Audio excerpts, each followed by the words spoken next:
হযরতে আবু বকর সিদ্দিক রাদিয়াল্লাহু তাআলা আনহুর জামানায় হযরতে আবু বকর সিদ্দিক রাদিয়াল্লাহু তাআলা আনহুর পেটের মধ্যে 3 দিন ধরে খাবার নাই, ক্ষুধার যন্ত্রণায় হযরতে আবু বকর সিদ্দিক রাদিয়াল্লাহু তাআলা আনহু তিনি কাতরাইতেছেন। ওই সময় তার একজন গোলাম 3 দিন পরে আবু বকর সিদ্দিক রাদিয়াল্লাহু তাআলা আনহুর জন্য দুধ হাদিয়া নিয়ে আসছে। দুধ আবু বকর সিদ্দিক রাদিয়াল্লাহু তাআলা আনহুর জন্য দুধ নিয়ে আসছে। আবু বকর সিদ্দিক রাদিয়াল্লাহু তাআলা আনহুর সামনে যখন দুধ পেশ করলেন, আবু বকর সিদ্দিক রাদিয়াল্লাহু তাআলা আনহুকে বললেন, এই দুধ আপনার জন্য আমি হাদিয়া আনছি। আবু বকর সিদ্দিক রাদিয়াল্লাহু তাআলা আনহু ক্ষুধার যন্ত্রণা সহ্য করতে না পেরে তিনি দুধটুকু চুমুক দিয়ে খেয়ে ফেললেন। দুধ খাওয়া শেষ।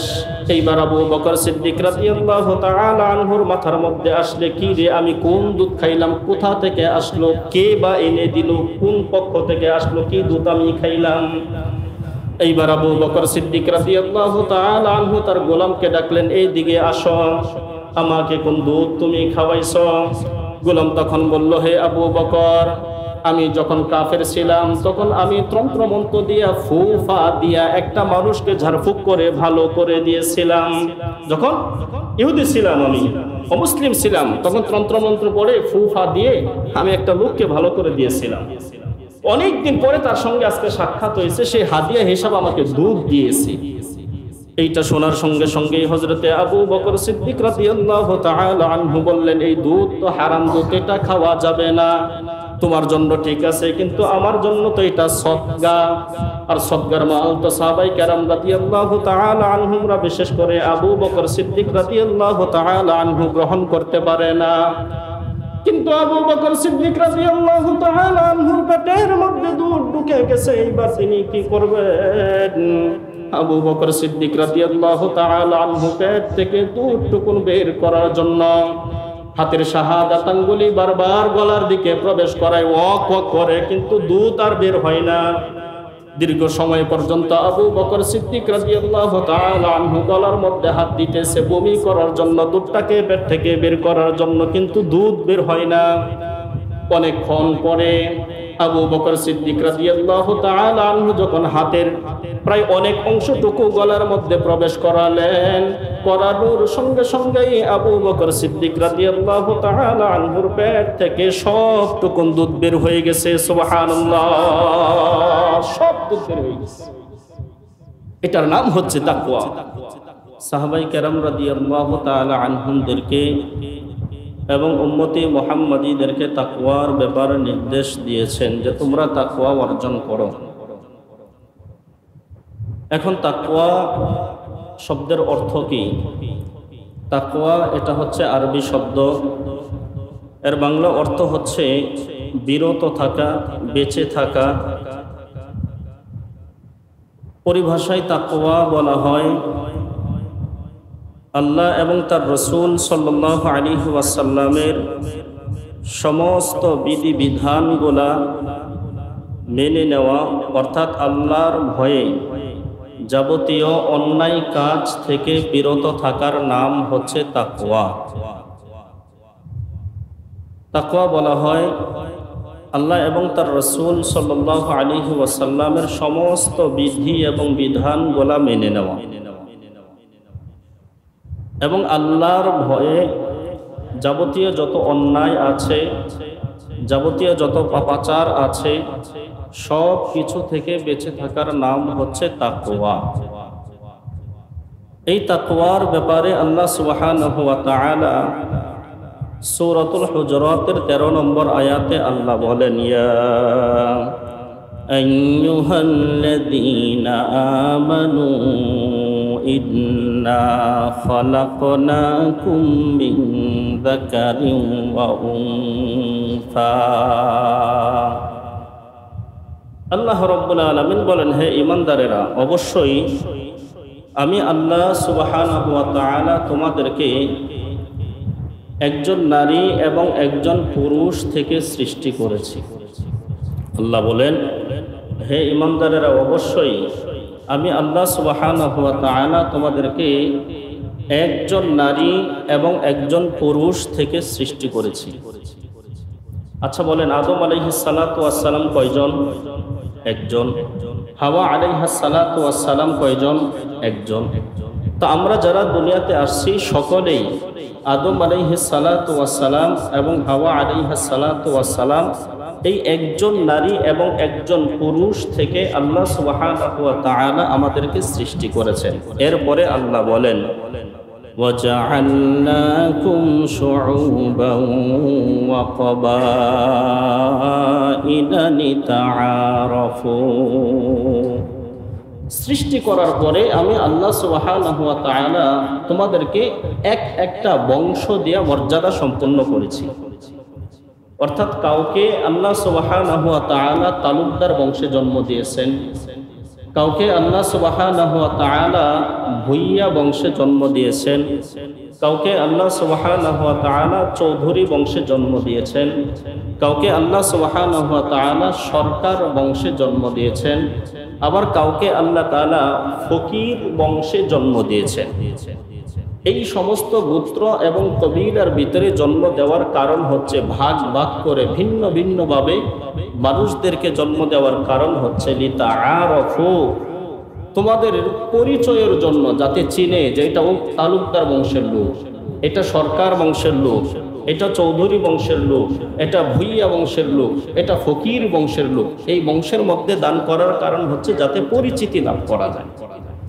তবে এই সমস্ত বংশ মর্যাদা আল্লাহর কাছে কোনো দাম নাই। এই সমস্ত বংশ মর্যাদা আল্লাহর কাছে কোনো কি নাই, দাম নাই। আল্লাহ বলেন, ইন্না আকরামাকুম ইনদাল্লাহি আতকাকুম। আল্লাহ সুবহানাহু ওয়া তাআলা বলেন, তোমাদের মধ্যে যাদের সবচাইতে বেশি তাকওয়া থাকবে, আমি আল্লাহ সুবহানাহু ওয়া তাআলার ভয় যার অন্তরের মধ্যে সবচাইতে বেশি থাকবে, সেই ব্যক্তিটার দাম আমি আল্লাহ সুবহানাহু ওয়া তাআলার কাছে অনেক বেশি। সুবহানাল্লাহ। তাহলে বংশমর্যাদার কোনো দাম আছে? সাদা কালোর কোনো দাম আছে? ধনী গরিবের কোনো দাম আছে? কোনো দাম নাই। দাম কার? আল্লাহ বলেন, ইন্না আকরামাকুম ইনদাল্লাহি আতকাকুম। যার অন্তরে তাকওয়া বেশি, সে আমি আল্লাহ সুবহানাহু ওয়া তাআলার কাছে সম্মানিত তত বেশি। সুবহানাল্লাহ। এই তাকওয়ার ব্যাপারে আল্লাহ রাব্বুল আলামিন পরে আয়াতের মধ্যে বলেন, ইয়া আইয়ুহাল্লাযীনা আমানুত্তাকুল্লাহ।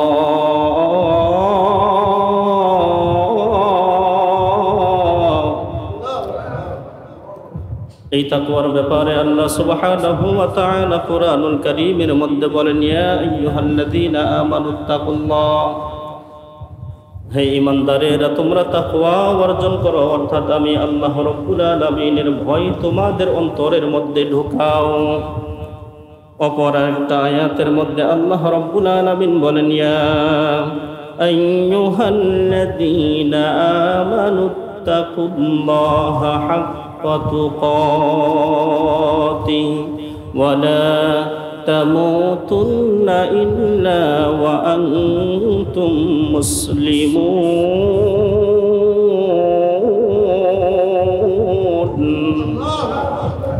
এই আয়াতের মধ্যে আল্লাহ রাব্বুল আলামিন বলেন, ইয়া আইয়ুহাল্লাযীনা আমানুত্তাকুল্লাহ, তোমরা তাকওয়া অর্জন করো, অর্থাৎ আমি আল্লাহ রাব্বুল আলামিনের ভয় তোমাদের অন্তরের মধ্যে ঢুকাও। আমি আল্লাহ রাব্বুল আলামিনকে ভয় করার মতো তোমরা করো। তবে সাবধান, মনে রাখো, পরিপূর্ণ ঈমানদার মুমিন মুসলমান না হইয়া তোমরা কবরের মধ্যে কিন্তু আসবে না। পরিপূর্ণ মুসলমান হও, আল্লাহর ভয় অন্তরে ঢুকাও, তারপরে তোমরা কবরের মধ্যে আসো। তাকওয়া ছাড়া তোমরা কবরের মধ্যে আসবে না। তাহলে এই কয়েকটা আয়াতের মাধ্যমে আমরা জানতে পারলাম আল্লাহ সুবহানাহু ওয়া তাআলা তাকওয়া অর্জনের ব্যাপারে তার বান্দাদেরকে বারবার নির্দেশ দিয়েছেন। এবার আসুন সাহাবায়ে কেরাম রাদিয়াল্লাহু তাআলা আনহুমদেরকে রাসূল করিম সাল্লাল্লাহু আলাইহি ওয়াসাল্লাম সহ এবং অন্যান্য নবী রাসূলরা তাদের উম্মতদেরকে কেমন নির্দেশ দিয়েছেন, এই ব্যাপারে সূরাতুশ শুআরার মধ্যে সূরাতুশ শুআরার 104 নম্বর আয়াতের মধ্যে আল্লাহ রাব্বুল আলামিন বলেন, ইয ক্বালা লাহুম আখুহুম নূহুন আলা তাত্তাকুন। স্মরণ করো ওই সময়ের কথা যখন তাদের ভাই হযরতে নূহ আলাইহিস সালাতু ওয়াস সালাম তার কওমদেরকে বললেন, তোমরা কি তাকওয়া অর্জন করবে না? সূরাতুশ শুআরার 162 নম্বর আয়াতের মধ্যে আল্লাহ রাব্বুল আলামিন বলেন, ইয ক্বালা লাহুম আখুহুম হুদুন আলা তাত্তাকুন।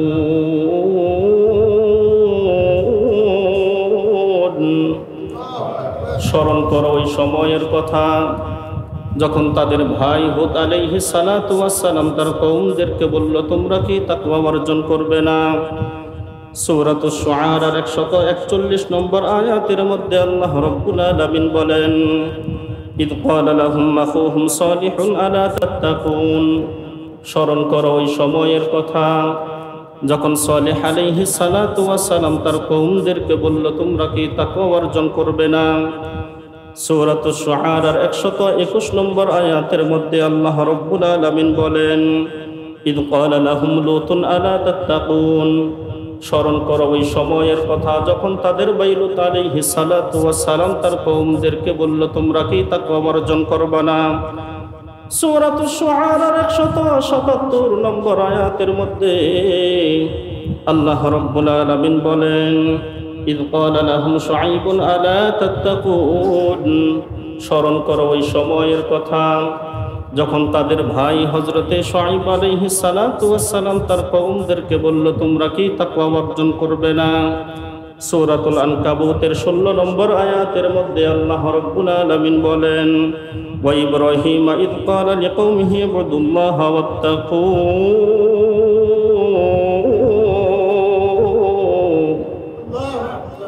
জাতির পিতা ইব্রাহিম আলাইহিস সালাতু ওয়াস সালাম তার কওমদেরকে বলল, তোমরা আল্লাহ রাব্বুল আলামিনের ইবাদত করো।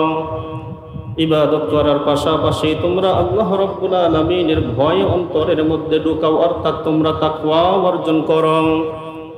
এই কয়েকটা আয়াতের মধ্যে আমরা জানলাম হযরতে নূহ আলাইহিস সালাতু ওয়াস সালাম তার কওমদেরকে তাকওয়ার কথা বললেন, হযরতে লূত আলাইহিস সালাতু ওয়াস সালাম তার কওমদেরকে তাকওয়ার কথা বললেন, হযরতে হুদ আলাইহিস সালাতু ওয়াস সালাম তার কওমদেরকে তাকওয়ার কথা বললেন, হযরতে সালেহ আলাইহিস সালাতু ওয়াস সালাম তিনিও তার কওমদেরকে তাকওয়ার কথা বললেন, হযরতে শুআইব আলাইহিস সালাতু ওয়াস সালাম তিনিও তার কওমদেরকে তাকওয়ার কথা বললেন।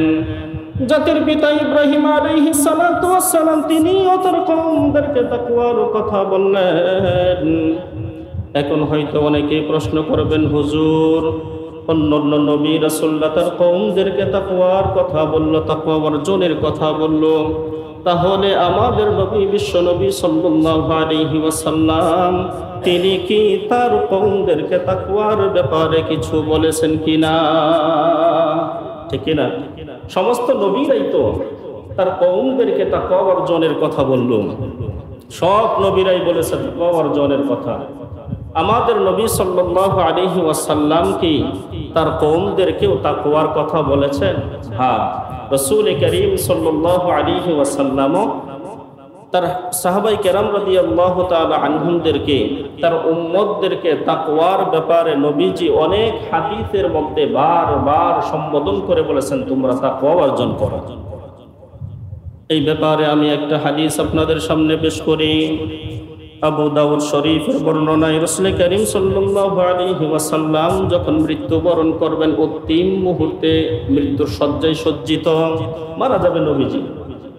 আম্মা জান আয়েশা সিদ্দিকা রাদিয়াল্লাহু তাআলা আনহার উরুর মধ্যে রাসূল করিম সাল্লাল্লাহু আলাইহি ওয়াসাল্লামের মাথা, সমস্ত সাহাবায়ে কেরাম রাদিয়াল্লাহু তাআলা আনহুমরা নবীজিকে ঘেরাও করে আছে, নবীজি দুনিয়া থেকে বিদায় নিয়ে চলে যাইতেছে। এমন সময় রাসূল করিম সাল্লাল্লাহু আলাইহি ওয়াসাল্লাম বললেন, আসসালাত আসসালাত ইত্তাকুল্লাহা ফীমা মালাকাত আইমানুকুম। শোনো, নামাজ নামাজ, তোমরা নামাজ আদায় করো, নামাজকে অবহেলা করে তোমরা ছেড়ে দিও না। সর্বশেষ রাসূলের ভাষ্যই ছিল এটা, কথাই ছিল এটা যে তোমরা নামাজ আদায় করো, নামাজ, আমার উম্মতেরা নামাজ ছেড়ে দিও না। এরপরে রাসূল করিম সাল্লাল্লাহু আলাইহি ওয়াসাল্লাম বললেন, ইত্তাকুল্লাহ ফীমা মালাকাত আইমানুকুম, তোমরা তোমাদের চাকরানীদের ব্যাপারে, তোমাদের গোলামদের ব্যাপারে আল্লাহ রাব্বুল আলামিনকে ভয় করো। নামাজ আদায় করো, নামাজ আদায় করো, নামাজ ছেড়ে দিও না। আর আল্লাহকে ভয় করো, বিশেষ করে তোমাদের দাস দাসী গোলামদের ব্যাপারে আল্লাহকে ভয় করো। সুবহানাল্লাহ। তাহলে নবীজির সর্বশেষ যে বাক্যটা ছিল সেটা হচ্ছে তোমরা নামাজ আদায় করো, নামাজ তোমরা ছেড়ে দিও না, আল্লাহকে ভয় করো। তোমাদের দাস দাসী গোলামদের ব্যাপারেও আল্লাহ রাব্বুল আলামিনকে তোমরা কি করো? ভয় করো। তাহলে এতক্ষণের আলোচনার দ্বারা আমরা মোটামুটি ভাবে বুঝতে পারলাম তাকওয়া অর্জন করতেই হবে। আল্লাহ সুবহানাহু ওয়া তাআলা কোরআনুল কারীমের বিভিন্ন আয়াতের ব্যাপারে তাকওয়ার ব্যাপারে নির্দেশ দিয়েছেন। অন্যান্য যত নবী এবং রাসূলগণ আছে, সমস্ত নবী এবং রাসূলরা সাহাবায়ে কেরাম তার উম্মতদেরকে তাকওয়ার ব্যাপারে নির্দেশ দিয়েছে। সর্বশেষ রাসূল করিম সাল্লাল্লাহু আলাইহি ওয়াসাল্লাম আমাদেরকেও তাকওয়ার ব্যাপারে নির্দেশ দিয়েছেন। তাহলে তাকওয়া অর্জন করা অত্যন্ত জরুরি একটা বিষয়। তাকওয়া এটা হচ্ছে দামি একটা জিনিস, যার মধ্যে পরিপূর্ণ তাকওয়া থাকবে আল্লাহ সুবহানাহু ওয়া তাআলা তাকে জান্নাতের মধ্যে প্রবেশ করাবেন। সুবহানাল্লাহ। আর যার মধ্যে তাকওয়া থাকবে না, আল্লাহর ভয় থাকবে না, আল্লাহ সুবহানাহু ওয়া তাআলার জান্নাত থেকে সে দূরে থাকবে। এই জন্য তাকওয়া অর্জন করা এটা হচ্ছে জরুরি, তাকওয়া অর্জন করতেই হবে। এখন হয়তো অনেকে বলবেন যে হুজুর, তাহলে তাকওয়া এটা আবার কি? তাকওয়া কোন জিনিস? এই ব্যাপারে মুসলিম শরীফের বর্ণনায় হযরতে উমর রাদিয়াল্লাহু তাআলা আনহুর খেলাফতের আমলে উমর রাদিয়াল্লাহু তাআলা আনহু সাহাবায়ে কেরাম রাদিয়াল্লাহু তাআলা আনহুমদেরকে নিয়ে, বিশেষ করে সৌদি আরবের প্রত্যেকটা জায়গার মধ্যে যে সমস্ত গভর্নর ছিল, মন্ত্রীরা ছিল, তাদেরকে নিয়ে উমর রাদিয়াল্লাহু তাআলা আনহু পরামর্শের মধ্যে বসলেন। এই হাদিসটা মনোযোগ দিয়ে শোনেন। তো উমর রাদিয়াল্লাহু তাআলা আনহু তিনি গভর্নরদেরকে নিয়ে পরামর্শের মধ্যে বসছেন। পরামর্শের মধ্যে বসার পরে হযরত উমর রাদিয়াল্লাহু তাআলা আনহু তার গভর্নরদেরকে বলতেছে, আমি তোমাদেরকে আজকে একটা প্রশ্ন করতে চাই। সমস্ত সাহাবায়ে কেরাম রাদিয়াল্লাহু তাআলা আনহুমরা হযরত উমর রাদিয়াল্লাহু তাআলা আনহুকে বললেন, কি প্রশ্ন করবেন বলুন। এইবার উমর রাদিয়াল্লাহু তাআলা আনহু বলল, আমি তোমাদের কাছে জানতে চাই, বলো তাকওয়া এটা কি? তাকওয়া কোন জিনিসের নাম? বলো তাকওয়া এটা কি? তাকওয়া কাকে বলা হয়? এটা আমাকে একটু বলো। দেখেন, উমর রাদিয়াল্লাহু তাআলা আনহু একজন প্রেসিডেন্ট, সরকার প্রধান, অর্ধ পৃথিবী যিনি শাসন করেছে, তিনি তার গভর্নরদেরকে নিয়ে, মন্ত্রীদেরকে নিয়ে তাকওয়ার ব্যাপারে প্রশ্ন করতেছেন। কারণ যেই মন্ত্রীর যত বেশি তাকওয়া থাকবে, সেই মন্ত্রীর অধীনস্থ যারা থাকবে তারাও তাকওয়াবান হয়ে যাবে। আগের যুগে মন্ত্রীদেরকে নিযুক্ত করা হইতো তাকওয়ার ভিত্তিতে, আমলের ভিত্তিতে, কার দিলের মধ্যে কতটুকু আল্লাহ রাব্বুল আলামিনের ভয় আছে এই ভিত্তিতে মন্ত্রী নিযুক্ত করা হইতো।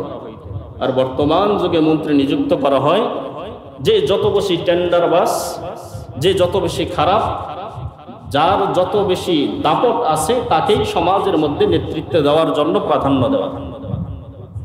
উমর রাদিয়াল্লাহু তাআলা আনহু প্রাধান্য দিতেন তাকওয়া দেখে, যার অন্তরে আল্লাহর ভয় বেশি আছে তাকেই মন্ত্রী বানিয়ে দিতেন। আর আমাদের সমাজে যে যত বেশি দুর্নীতিবাজ, যে যত বেশি টেন্ডারবাজ, ফিতনাবাজ সমাজের মধ্যে তাকেই দায়িত্ব দেওয়া। এটা আপনারা না মানলেও এটাও চূড়ান্ত বাস্তব এবং সত্য কথা। উমর রাদিয়াল্লাহু তাআলা আনহুর ভিতরে আল্লাহ সুবহানাহু ওয়া তাআলার ভয় কেমন ছিল? উমর রাদিয়াল্লাহু তাআলা আনহুর অন্তরের মধ্যে আল্লাহ এবং তার রাসূলের এত ভয় ছিল, এত ভয় ছিল, এত তাকওয়া উমরের ছিল, যার কারণে উমর রাদিয়াল্লাহু তাআলা আনহু অন্যান্য মানুষেরা, অন্যান্য সাহাবীরা কি স্বপ্নে দেখতো এটাও উমর রাদিয়াল্লাহু তাআলা আনহু জানতেন। জোরে বলেন সুবহানাল্লাহ। এত তাকওয়া উমরের ছিল, এত ভয় ভীতি উমরের মধ্যে ছিল, অন্য মানুষেরা কি স্বপ্নে দেখতো, কোন সাহাবী কি স্বপ্নে দেখতো, এটাও উমর জানতেন। সুবহানাল্লাহ। এই ব্যাপারে আমি আপনাদেরকে একটা হাদিস শোনাই। জুলফিকার নকশবন্দি এখনো বেঁচে আছে, তার খুতুবাতে জুলফিকারের মধ্যে একটা হাদিস উল্লেখ করেছেন। তিনি বলেন, হযরত আলী রাদিয়াল্লাহু তাআলা আনহু একদিন ঘুমাইছে, হঠাৎ করে রাতের বেলা আলী রাদিয়াল্লাহু তাআলা আনহু তিনি স্বপ্নে দেখলেন যে মসজিদের মিনার থেকে আজান আসতেছে, ফজরের নামাজের আজান আসতেছে। আলী রাদিয়াল্লাহু তাআলা আনহু স্বপ্নে দেখার পরে তিনি আজান শোনার পরে মসজিদের নববীর মধ্যে গেলেন স্বপ্নেই। আলী রাদিয়াল্লাহু তাআলা আনহু যাওয়ার পরে তিনি দেখলেন রাসূল করিম সাল্লাল্লাহু আলাইহি ওয়াসাল্লাম ফজরের নামাজের ইমামতি করতেছে, অথচ রাসূল করিম সাল্লাল্লাহু আলাইহি ওয়াসাল্লাম কিন্তু দুনিয়ার মধ্যে তখন নাই। আবু বকর সিদ্দিক রাদিয়াল্লাহু তাআলা আনহু তিনিও কিন্তু নাই। ওমর রাদিয়াল্লাহু তাআলা আনহু যুগ চলতেছে। এই মুহূর্তে আলী রাদিয়াল্লাহু তাআলা আনহু তিনি স্বপ্ন দেখে রাসূল করিম সাল্লাল্লাহু আলাইহি ওয়াসাল্লাম মসজিদের নববীর মধ্যে ফজরের নামাজের ইমামতি করতেছে। আলী রাদিয়াল্লাহু তাআলা আনহু দৌড় দিয়া নামাজের মধ্যে শরীক হইলেন। রাসূল করিম সাল্লাল্লাহু আলাইহি ওয়াসাল্লাম ফজরের নামাজ শেষ করলেন। সাহাবায়ে কেরাম রাদিয়াল্লাহু তাআলা আনহুমদের দিকে বিশ্বনবী সাল্লাল্লাহু আলাইহি ওয়াসাল্লাম মুখ ফিরিয়ে বসলেন। বসার পরে তাসবিহ তাহলিল পাঠ করতেছে। ফজরের নামাজের পরে মুখ ঘুরে বসে ইমাম সাহেবরা তাসবিহ তাহলিল পাঠ করে না? হ্যাঁ, মানুষেরাও পড়ে, নবীজিও পড়তেছে, সাহাবীরাও পড়তেছে। ঠিক এমন সময় একটা বৃদ্ধা মহিলা মসজিদের নববীর বাহিরের মধ্যে আসছে, এক টুকরি খেজুর নিয়া, টুকরি ভর্তি খেজুর নিয়ে একটা বৃদ্ধা মহিলা রাসূল করিম সাল্লাল্লাহু আলাইহি ওয়াসাল্লামের দরবারে আইসা উপস্থিত। সুবহানাল্লাহ। ওই মহিলাটা আলী রাদিয়াল্লাহু তাআলা আনহুকে ডাকলেন, আলী আসো। হযরত আলী রাদিয়াল্লাহু তাআলা আনহু যখন বৃদ্ধা মহিলার কাছে গেছে, যাওয়ার পরে বলল, এই নাও খেজুরের টুকরি, রাসূল করিম সাল্লাল্লাহু আলাইহি ওয়াসাল্লামের হাতে দিবা, নবীজিকে বলবা এইটা আমার পহেলা বাগানে, প্রথম বাগানে প্রথম খেজুর নবীজির হাতে দিবা, নবীজিকে খাইতে বলবা, তোমরাও খাবা। এইবার আলী রাদিয়াল্লাহু তাআলা আনহু বিশ্বনবী সাল্লাল্লাহু আলাইহি ওয়াসাল্লামের হাতে খেজুরের টুকরি যখন দিলেন, বললেন, ইয়া রাসূলুল্লাহ, ইয়া হাবিবাল্লাহ, ওই মহিলার প্রথম বাগানের পহেলা খেজুর আপনাকে খাওয়ার জন্য বলেছে। সাহাবায়ে কেরাম রাদিয়াল্লাহু তাআলা আনহুমদেরকেও দেওয়ার জন্য বলেছে। এইটা বলার পরে রাসূল করিম সাল্লাল্লাহু আলাইহি ওয়াসাল্লাম তিনি ওই টুকরি থেকে খেজুরগুলা খাইতে শুরু করলেন এবং সমস্ত সাহাবায়ে কেরাম রাদিয়াল্লাহু তাআলা আনহুমদের হাতের মধ্যে এক একটা করে খেজুর দিলেন। হযরত আলী রাদিয়াল্লাহু তাআলা আনহুর হাতের মধ্যেও তিনি একটা খেজুর দিলেন। আলী রাদিয়াল্লাহু তাআলা আনহু খেজুরটা মুখের মধ্যে দিলেন। দেওয়ার সঙ্গে সঙ্গে আলী রাদিয়াল্লাহু তাআলা আনহু খেজুরটা গিলে ফেললেন, খাইলেন। খাওয়াটা শেষ, আলী রাদিয়াল্লাহু তাআলা আনহুর স্বপ্ন দেখাও শেষ। সুবহানাল্লাহ বলেন না? খেজুর খাওয়া শেষ, আলী রাদিয়াল্লাহু তাআলা আনহুর স্বপ্ন দেখাও শেষ। এইবার আলী রাদিয়াল্লাহু তাআলা আনহু ঘুম থেকে জাগ্রত হওয়ার পরে দেখতেছে রাসূল করিম সাল্লাল্লাহু আলাইহি ওয়াসাল্লামের দেওয়া খেজুর খাওয়ার স্বাদ এখনো পর্যন্ত মুখের মধ্যে আছে। সুবহানাল্লাহ। নবীজি খেজুর হাতের মধ্যে স্বপ্নে দিয়েছে, এটার স্বাদ কি আর সহজেই শেষ হয়? হ্যাঁ, এটার স্বাদ তো শেষ হওয়ার কথা না। আলী রাদিয়াল্লাহু তাআলা আনহুর মুখের মধ্যে ঘুম থেকে ওঠার পরেও নবীজির দেওয়া খেজুরের স্বাদ তার মুখের মধ্যে রয়ে গেছে। সুবহানাল্লাহ।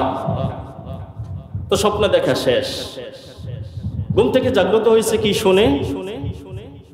রাত্রিবেলায় ফজরের নামাজের সময় মুয়াজ্জিন মসজিদের মিনার থেকে ফজরের নামাজের আজান দিতেছে, আসসালাতু খায়রুম মিনান নাওম।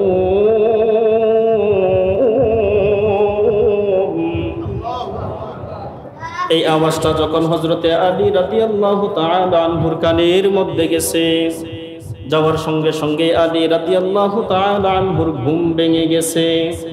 এইবার আলী রাদিয়াল্লাহু তাআলা আনহু সুন্দর করে ফজরের নামাজ পড়ার জন্য ওযু করলেন, মসজিদের নববীর মধ্যে ঢুকলেন।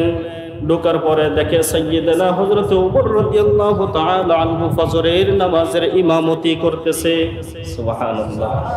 আর ওই সময় তো উমরের যুগ, আলী ঢুকছে মসজিদে, উমর রাদিয়াল্লাহু তাআলা আনহু ইমামতি করতেছে। হযরতে আলী রাদিয়াল্লাহু তাআলা আনহু পিছনে যাইয়া দাঁড়াইছে, একটা করে নামাজে দাঁড়িয়ে গেছে। দাঁড়ানোর পরে হযরতে ওমর রাদিয়াল্লাহু তাআলা আনহু নামাজ শেষ করলেন। শেষ করার পরে সাহাবায়ে কেরাম রাদিয়াল্লাহু তাআলা আনহুমদের দিকে ফিরে বসলেন। উমর রাদিয়াল্লাহু তাআলা আনহু তাসবিহ করতেছে, সাহাবায়ে কেরাম রাদিয়াল্লাহু তাআলা আনহুমরাও তাসবিহ করতেছে। হঠাৎ করে বৃদ্ধা একটা মহিলা এক টুকরি ভর্তি খেজুর নিয়ে মসজিদের নববীর সামনে হাজির। সুবহানাল্লাহ। আলী রাদিয়াল্লাহু তাআলা আনহুকে বৃদ্ধা মহিলাটা ডাক দিয়েছে। আলী রাদিয়াল্লাহু তাআলা আনহু কাছে গেছে, যাওয়ার পরে বলতেছে, হে আলী, আমি অমুক এলাকা থেকে আসছি, আমার পহেলা বাগানের পহেলা খেজুর তোমরা এবং রাসূল করিম সাল্লাল্লাহু আলাইহি ওয়াসাল্লামের জন্য হাদিয়া নিয়ে আসছি, উপহার নিয়ে আসছি। রাসূল করিম সাল্লাল্লাহু আলাইহি ওয়াসাল্লামকে বলবা খাওয়ার জন্য, তোমরাও খাবা।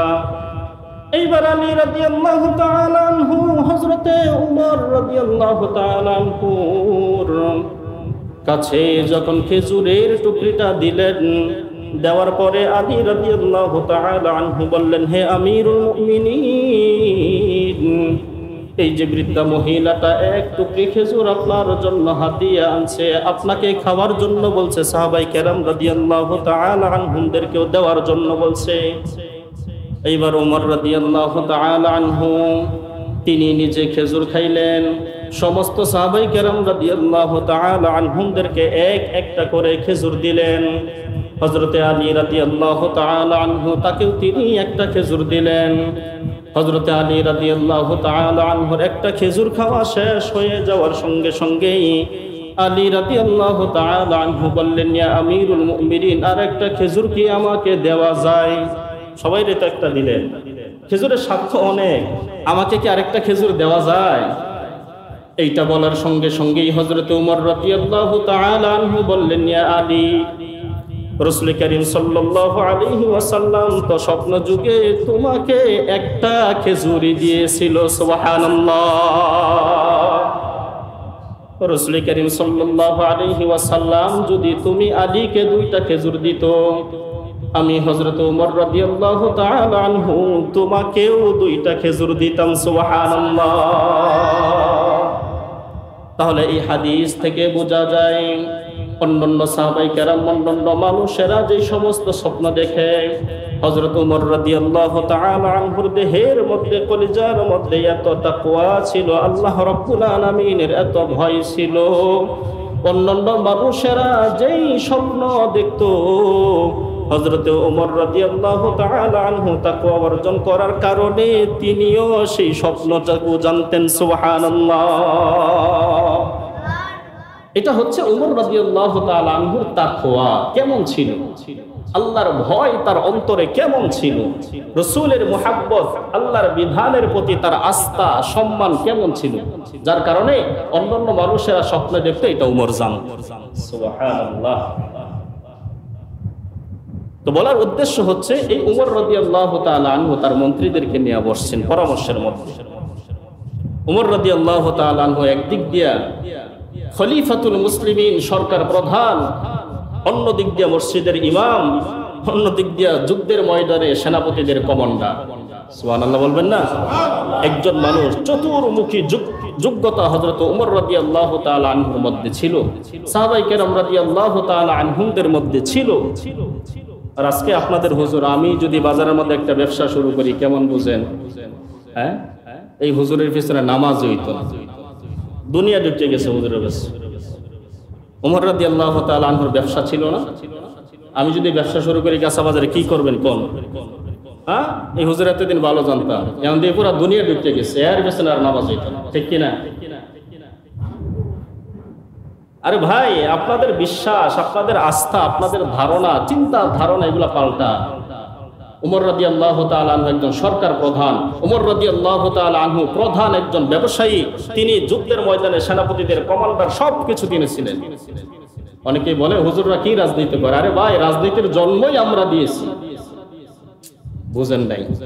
রাজনীতি আসছে কোথা থেকে? রাসূল কারীম সাল্লাল্লাহু আলাইহি ওয়াসাল্লামের কাছ থেকেই রাজনীতি আসছে। রাজনীতির জন্মই আমরা দিয়েছি। আমাদেরকে কি রাজনীতি শেখাবে? হ্যাঁ, আমাদেরকে অনেকেই বলে হুজুর মানুষ মসজিদে নামাজ পড়বার তাসবিহ গুনবো, হুজুরের কিসের রাজনীতি? হ্যাঁ, এই হচ্ছে আমাদের ধারণা। দৃষ্টিভঙ্গি পাল্টা, দেখবেন যে পুরা দুনিয়া, পুরা সমাজ ঠিক হয়ে যাবে। এটাই বাস্তবতা। আপনি পরে আছেন কালো চশমা, তো সবাই তো কালোই দেখবেন। বুঝেন নাই? আপনি পরে আছেন কোন চশমা? কালো চশমা, সবারই তো কালোই আপনি দেখবেন। ছোট্ট ছোট্ট বাচ্চাদের ঈদের দিনের শখ কি জানেন? সুন্দর একটা ঘড়ি আর একটা চশমা। এটা ছোট্ট ছোট্ট বাচ্চাদের ঈদের দিনের প্রধান মার্কেট। দেখেন আপনাদের যাদের সন্তান আছে তাদের মার্কেটই এটা, একটা ঘড়ি লাগবে, একটা চশমা লাগবে। আমরা ছোট্টবেলায় মানে একটা চশমা কিনতাম, লাল চশমা, হলুদ চশমা কিনতাম না? 2 টাকা করে পাওয়া যাইতো। সেই 2002-3 সালের কথা বলছি। 2 টাকা করে পাওয়া যাইতো লাল চশমা, হলুদ চশমা। 2 টাকা দিয়ে একটা লাল চশমা কিনছি, চোখের মধ্যে দিয়েছি, দেওয়ার পরে দেখে যে কিরে মাটি লাল, আকাশের দিকে তাকায় আকাশ লাল, আম্মার দিকে তাকায় আম্মা লাল, আব্বার দিকে তাকায় আব্বা লাল, লবণের দিকে তাকায় লবণ লাল, সব লাল। কারণ কি ভাই? আমার চশমাটা কি লাল। হলুদ চশমা আপনি লাগান, আমি লাগাই, মাটির দিকে তাকান মাটি হলুদ, আকাশের দিকে তাকান আকাশ হলুদ, আম্মার দিকে তাকান আম্মা হলুদ, আব্বার দিকে তাকান আব্বাও কি হলুদ। এটা বলার উদ্দেশ্য হচ্ছে চোখের দৃষ্টিভঙ্গি আপনি পাল্টান, তাহলে দুনিয়ায় পাল্টে যাবে। আপনি চশমায় পরে আছেন রঙিনটা, আপনি চশমায় পরে আছেন হলুদটা, এই জন্য আপনার কাছে সব কিছু হলুদ আর রঙিনই মনে হয়। সাদা চশমা পরেন, সাদা চশমার নাম হচ্ছে আল্লাহ এবং তার রাসূলের নূর, মুহাব্বত, তাকওয়া অন্তরের মধ্যে ঢোকান, তাহলে পুরো দুনিয়াটা আপনার কাছে সাদা মনে হয়। বলার উদ্দেশ্য হচ্ছে দৃষ্টিভঙ্গি পাল্টা। ওমর রাদিয়াল্লাহু তাআলা আনহু একজন মসজিদের ইমাম, সফল একজন ব্যবসায়ী, যুদ্ধের ময়দানে সফল একজন কমান্ডার, একজন সরকার, বাহাদুর হচ্ছে হযরত ওমর রাদিয়াল্লাহু তাআলা আনহু। আর আজকে আমাদেরকে বলেন যে হুজুররা কিসের রাজনীতি? হুজুররা রাজনীতির বুঝে কি? আরে ভাই, রাজনীতির জন্মই আমরা দিয়েছি। আপনি বুঝেন কি রাজনীতি? কসু বুঝেন আপনি। রাজনীতি বুঝলে কোরআন হাদিসের সঠিকটা আমরাই বুঝি, আপনি বুঝেন কসু আর মূলা, আর কিচ্ছু বুঝেন। আপনি শুধু বুঝেন পেট নীতি আর রাজার নীতি, আর আমরা বুঝি প্রকৃত কোরআন এবং সুন্নাহর রাজনীতি। সুবহানাল্লাহ বলবেন না? তো ওমর রাদিয়াল্লাহু তাআলা আনহু তার সমস্ত কমান্ডারদেরকে নিয়ে, মন্ত্রীদেরকে নিয়ে মসজিদের মধ্যে বসছে। আগে মন্ত্রী নিযুক্ত করা হয়তো কি দিয়ে? তাকওয়ার ভিত্তিতে। কে কত বেশি নামাজি, কে কত বেশি তাকওয়াবান, কার ভিতরে আল্লাহ রাব্বুল আলামিনের ভয় কত বেশি আছে, তাকে মন্ত্রী বানানো হতো। আর বর্তমান সমাজে যে যত বেশি টেন্ডারবাজ, যে যত বেশি চাঁদাবাজ, যে যত বেশি সুদখোর, ঘুষখোর, সমাজের মধ্যে একেবারে এমন কোনো খাবার নাই যে খায় না, তাকে নেতৃত্ব দেওয়া। বুঝেন নাই? সমাজের দুনিয়ার এমন কোনো খাবার নাই যে খায় না, তাকে দেওয়া হয় কি? নেতৃত্ব। সম্পূর্ণ উল্টা সাহাবীদের থেকে। এই জন্যই দুনিয়ার মধ্যে শান্তি নাই, সমাজের মধ্যে শান্তি নাই, ফ্যামিলির মধ্যে শান্তি নাই, দেশের মধ্যে শান্তি নাই, শুধু অশান্তি আর অশান্তি। ওমর রাদিয়াল্লাহু তাআলা আনহু পরামর্শের মধ্যে বসার পরে সাহাবায়ে কেরাম রাদিয়াল্লাহু তাআলা আনহুমদেরকে বললেন, বলো তোমরা তাকওয়া কি? আচ্ছা বলুন তো, ওমর রাদিয়াল্লাহু তাআলা আনহু তিনি কি জানতেন না তাকওয়া কি? জানতেন কি না? জানতেন। জানার পরে ওমর রাদিয়াল্লাহু তাআলা আনহু সাহাবায়ে কেরাম রাদিয়াল্লাহু তাআলা আনহুমদেরকে প্রশ্ন করছেন, বলো তো দেখি তোমরা তাকওয়া কি? তাকওয়া কাকে বলে? এইটা বলার সঙ্গে সঙ্গে হযরতে উবাই ইবনে কাআব রাদিয়াল্লাহু তাআলা আনহু লাফ দিয়ে দাঁড়িয়ে গেছেন। দাঁড়ানোর পরে হযরতে ওমর রাদিয়াল্লাহু তাআলা আনহুকে বলতেছেন, ইয়া আমিরুল মুমিনিন, আপনি কি কখনো কাঁটাযুক্ত রাস্তা দিয়ে হাঁটা চলা করেছেন? যে রাস্তার মধ্যে কাঁটা বিছানো আছে, এরকম রাস্তা দিয়ে কি আপনি হাঁটা চলা করেছেন? অথবা যে রাস্তার মধ্যে সাপ বিচ্ছু আছে, এরকম রাস্তা দিয়ে কি আপনি হাঁটা চলা করেছেন?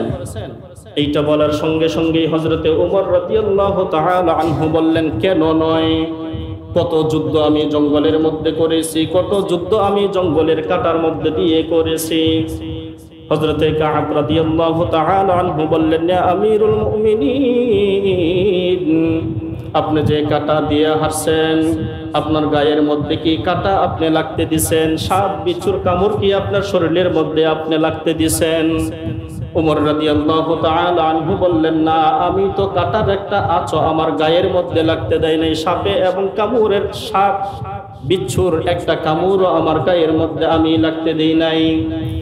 এইটা বলার সঙ্গে সঙ্গে হযরতে কাব রাদিয়াল্লাহু তাআলা আনহু বললেন, ইয়া আমিরুল মুমিনিন, এটার নামই হচ্ছে তাকওয়া। দুনিয়ার মধ্যে সুদের কারবার থাকবে, দুনিয়ার মধ্যে ঘুষের কারবার থাকবে, দুনিয়ার মধ্যে টেন্ডারবাজি থাকবে, জেনা করার মতো ওপেনলি সুযোগ সুবিধা থাকবে, সব কিছু থাকার পরেও সব কিছু থেকে যে বেঁচে থাকবে তার অন্তরের মধ্যেই তাকওয়া থাকবে। জোরে বলুন সুবহানাল্লাহ।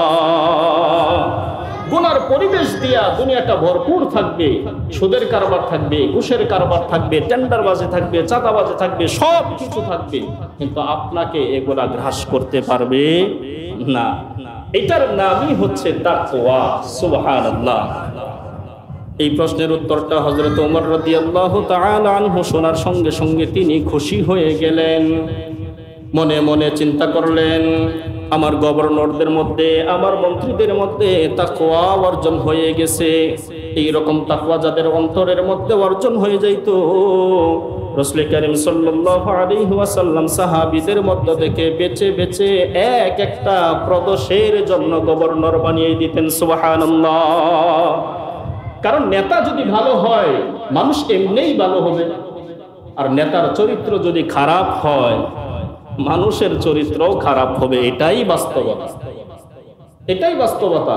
নেতা যত ভালো তার মানুষও দেখবেন তত ভালো। আর এখন তো আমরা নেতা ভালো হোক আর খারাপ হোক স্লোগান দেখি, হ্যাঁ, আমার নেতার চরিত্র ফুলের মতো পবিত্র, নামাজ পড়ে না এক ওয়াক্ত। হ্যাঁ, আমার নেতার চরিত্র ফুলের মতো পবিত্র, নামাজ পড়ে না এক ওয়াক্ত। আচ্ছা, এটা কেমন ভালো চরিত্র হইল বলেন? নামাজ ছাড়া কি ভালো চরিত্রবান হওয়া যায়?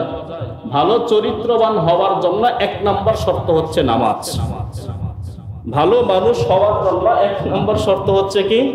নামাজ। আপনি যে স্লোগান দিলেন আমার নেতার চরিত্র ফুলের মতো পবিত্র, সে তো নামাজ পড়ে নাও এক ওয়াক্ত, তাহলে ভালো হইল কেমনে? এই মিথ্যা স্লোগান যে আপনি দিলেন, দুনিয়াতে আপনার বাক্যটা আওড়াইলেন, এর জবাব আপনি আল্লাহর কাছে কি দিবেন বলেন? এর জবাব আপনি আল্লাহর কাছে কি দিবেন? তো যাই হোক, এটার নাম হচ্ছে তাকওয়া। তাকওয়া অর্জন করেন। তাকওয়া যদি অর্জন করতে পারেন, আল্লাহ সুবহানাহু ওয়া তাআলা আপনাকে সরাসরি জান্নাতের মধ্যে প্রবেশ করে দিবেন। সুবহানাল্লাহ। আরেকটা হাদিস বলে শেষ করে দিচ্ছি। হযরতে আবু বকর সিদ্দিক রাদিয়াল্লাহু তাআলা আনহুর জামানায় হযরতে আবু বকর সিদ্দিক রাদিয়াল্লাহু তাআলা আনহুর পেটের মধ্যে 3 দিন ধরে খাবার নাই, ক্ষুধার যন্ত্রণায় হযরতে আবু বকর সিদ্দিক রাদিয়াল্লাহু তাআলা আনহু তিনি কাতরাইতেছেন। ওই সময় তার একজন গোলাম 3 দিন পরে আবু বকর সিদ্দিক রাদিয়াল্লাহু তাআলা আনহুর জন্য দুধ হাদিয়া নিয়ে আসছে। দুধ আবু বকর সিদ্দিক রাদিয়াল্লাহু তাআলা আনহুর জন্য দুধ নিয়ে আসছে। আবু বকর সিদ্দিক রাদিয়াল্লাহু তাআলা আনহুর সামনে যখন দুধ পেশ করলেন, আবু বকর সিদ্দিক রাদিয়াল্লাহু তাআলা আনহুকে বললেন, এই দুধ আপনার জন্য আমি হাদিয়া আনছি। আবু বকর সিদ্দিক রাদিয়াল্লাহু তাআলা আনহু ক্ষুধার যন্ত্রণা সহ্য করতে না পেরে তিনি দুধটুকু চুমুক দিয়ে খেয়ে ফেললেন। দুধ খাওয়া শেষ। এইবার আবু বকর সিদ্দিক রাদিয়াল্লাহু তাআলা আনহুর মাথার মধ্যে আসলে, কি রে, আমি কোন দুধ খাইলাম, কোথা থেকে আসলো, কে বা এনে দিল, কোন পক্ষ থেকে আসলো, কি দুধ আমি খাইলাম? এইবার আবু বকর সিদ্দিক রাদিয়াল্লাহু তাআলা আনহু তার গোলামকে ডাকলেন, এই দিকে আসো, আমাকে কোন দুধ তুমি খাওয়াইছো? গোলাম তখন বলল, হে আবু বকর, আমি যখন কাফের ছিলাম তখন আমি তন্ত্রমন্ত্র দিয়া ফুফা দিয়া একটা মানুষকে ঝাড়ফুঁক করে ভালো করে দিয়েছিলাম। যখন ইহুদি ছিলাম, আমি অমুসলিম ছিলাম, তখন তন্ত্রমন্ত্র পড়ে ফুফা দিয়ে আমি একটা লোককে ভালো করে দিয়েছিলাম। অনেকদিন পরে তার সঙ্গে আজকে সাক্ষাৎ হয়েছে, সেই হাদিয়া হিসাবে আমাকে দুধ দিয়েছে। এইটা শোনার সঙ্গে সঙ্গেই হযরতে আবু বকর সিদ্দিক রাদিয়াল্লাহু তাআলা আনহু বললেন, এই দুধ তো হারাম দুধ, এটা খাওয়া যাবে না। তোমার জন্য ঠিক আছে, কিন্তু আমার জন্য তো এটা সদকা। আর সদকার মাল তো সাহাবায়ে কেরাম রাদিয়াল্লাহু তাআলা আনহুমরা, বিশেষ করে আবু বকর সিদ্দিক রাদিয়াল্লাহু তাআলা আনহু গ্রহণ করতে পারে না। কিন্তু আবু বকর সিদ্দিক রাদিয়াল্লাহু তাআলা আনহুর পেটের মধ্যে দুধ ঢুকে গেছে, এইবার তিনি কি করবেন? আবু বকর সিদ্দিক রাদিয়াল্লাহু তাআলা আনহু পেট থেকে দুধটুকুন বের করার জন্য হাতের শাহাদাত আঙ্গুলি বারবার গলার দিকে প্রবেশ করায়, ওয়াক ওয়াক করে, কিন্তু দুধ আর বের হয় না। দীর্ঘ সময় পর্যন্ত আবু বকর সিদ্দিক রাদিয়াল্লাহু তাআলা আনহু গলার মধ্যে হাত দিতেছে বমি করার জন্য, দুধটাকে পেট থেকে বের করার জন্য, কিন্তু দুধ বের হয় না। অনেকক্ষণ পরে আবু বকর সিদ্দিক রাদিয়াল্লাহু তাআলা আনহু যখন হাতের প্রায় অনেক অংশটুকু গলার মধ্যে প্রবেশ করালেন, করানোর সঙ্গে সঙ্গেই আবু বকর সিদ্দিক রাদিয়াল্লাহু তাআলা আনহুর পেট থেকে সবটুকু দুধ বের হয়ে গেছে। সুবহানাল্লাহ, সব দুধ বের হয়ে গেছে। এটার নাম হচ্ছে তাকওয়া। আমি কি খাইলাম? হালাল খাইলাম না হারাম খাইলাম? এটা কি হালাল না হারাম? আমরা আজকে এগুলা চিন্তা করি না ভাই। এজন্যই আমাদের এই সমস্যা। 1 টাকার জিনিস বেশি 10 টাকা, 10 টাকার জিনিস 100 টাকা বিক্রি করি, মানুষদেরকে ধোঁকা দেই। 1 নাম্বার মাল দেওয়ার কথা দেই, 2 নাম্বারটা টাকা ঠিকই না, আছে না ভাই? মাল দেওয়ার কথা 1 নাম্বারটা দেই, 2 নাম্বারটা টাকা দেই ডবল। হারাম, মনে রাখবেন হারাম। আর হারামে কখনো আরাম নাই, আর হালালে শান্তির অভাব নাই। সুবহানাল্লাহ বলবেন না? হারামে কখনো আরাম নাই, আর হালালে আল্লাহর দুনিয়াতে আল্লাহর শান্তির অভাব নাই। আজকের আলোচনার মূল বিষয় হচ্ছে তাকওয়া অর্জন করা। আল্লাহর ভয় যদি আমার আপনার অন্তরের মধ্যে পরিপূর্ণভাবে থাকে, আমি কি করতেছি আল্লাহ দেখতেছে। আমি হালাল খাচ্ছি না হারাম খাচ্ছি আল্লাহ দেখতেছে। নামাজ পড়ছি কি পড়ছি না আল্লাহ দেখতেছে। সুদ খাই কি খাই না আল্লাহ দেখতেছে। ঘুষ খাই কি খাই না আল্লাহ দেখতেছে। এই ভয় যদি আপনার অন্তরের মধ্যে থাকে, তাহলেই আপনি তাকওয়াবান।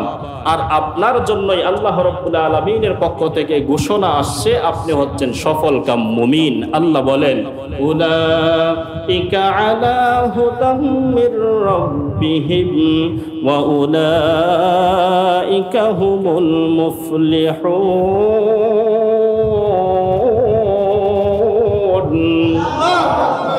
আল্লাহ রাব্বুল আলামিন বলেন, উলাইকা আলা হুদাম মির রাব্বিহিম, এই সমস্ত মানুষেরা, অর্থাৎ যারা তাকওয়া অর্জন করবে, তারা আমি আল্লাহ রাব্বুল আলামিনের কাছ থেকে হেদায়েত প্রাপ্ত হয়ে গেছে। ওয়া উলাইকা হুমুল মুফলিহুন, আমি আল্লাহ রাব্বুল আলামিনের কাছে এরাই হচ্ছে সফল মুমিন। জোরে বলুন সুবহানাল্লাহ। আর সফল মুমিনদের জন্য আল্লাহ রাব্বুল আলামিন জান্নাত ঘোষণা করেছেন। আপনি যদি পরিপূর্ণ তাকওয়াবান হইতে পারেন, পরিপূর্ণ মুমিন আপনি যদি হইতে পারেন, আল্লাহ রাব্বুল আলামিন আপনাকে অবশ্যই অবশ্যই জান্নাতের মধ্যে প্রবেশ করাবেন। জোরে বলুন সুবহানাল্লাহ। এজন্য তাকওয়া অর্জন করব তো ভাই, হাত তুলি, সবাই হাত তুলি, নিয়ত করে আজ থেকে আর সুদ খাবো না, আজ থেকে আর ঘুষ খাবো না। আল্লাহর ভয় অন্তরে নিয়া যতদিন বেঁচে থাকি চলার চেষ্টা করব ইনশাআল্লাহ। আল্লাহ রাব্বুল আলামিন আমাদের সকলকেই তাকওয়াবান হওয়ার তৌফিক দান করুক। আমরা পড়ি আমিন।